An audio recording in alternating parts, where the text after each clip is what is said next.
రాజన్న సిరిసిల్ల జిల్లా తంగళ్లపల్లి మండలం కేసీఆర్ నగర్ రామాలయంలో రాముని విగ్రహాన్ని గుర్తు తెలియని వ్యక్తులు ధ్వంసం చేశారు.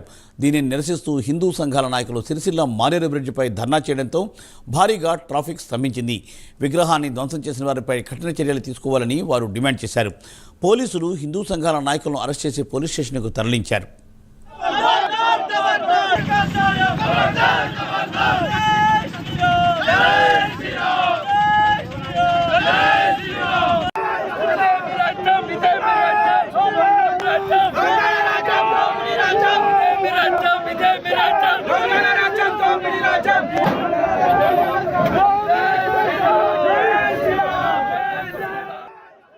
గ్రామంలో రాముల వారి హనుమాన్ టెంపుల్ లోపల నిన్నటి కేసీఆర్ కాలనీ లోపల నిన్నటి రోజున గుర్తు తెలియని వ్యక్తులు ఒక రాముని తలను ధ్వంసం చేయడం జరిగింది.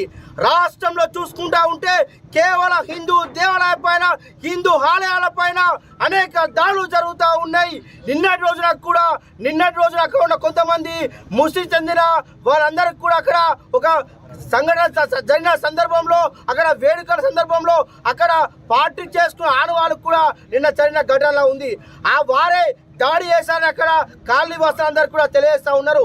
ఇది ముమ్మాటికి ఇంటెన్షనల్ గా కావాలని హిందూ దేవాలయం పైన దాడిగా మేము తెలియజేస్తూ ఉన్నాం. అదే విధంగా పోలీసు వారు అక్కడ ఘటన జరిగిన తర్వాత ఒక ప్రదేశానికి వెళ్ళిన తర్వాత ఏం చేయాలి, సైంటిఫిక్ ఎవిడెన్స్ తీసుకోవాలి. కానీ అవన్నీ ఏం కాకుండా అక్కడ పోలీసు వారు చేరుకొని అక్కడ రాముని తలను తీసి వారే అట్టిపెట్టిన ఘటన కూడా మనం చూస్తూ ఉన్నాం. అక్కడ సైంటిఫిక్ ఎవిడెన్స్ కూడా తారుమారు చేసిన అనుమానాలు మాకు వ్యక్తమవుతూ ఉన్నాయి. దీనిపైన జిల్లా కలెక్టర్ గారు కావచ్చు, అదేవిధంగా ఇక్కడ జిల్లా ఎస్పీ గారు మాకు సమాధానం చెప్పి దోషులను పట్టుకుని శిక్షించే వరకు కూడా మేము కాలమని ఈ స్థానం తెలియజేస్తాం.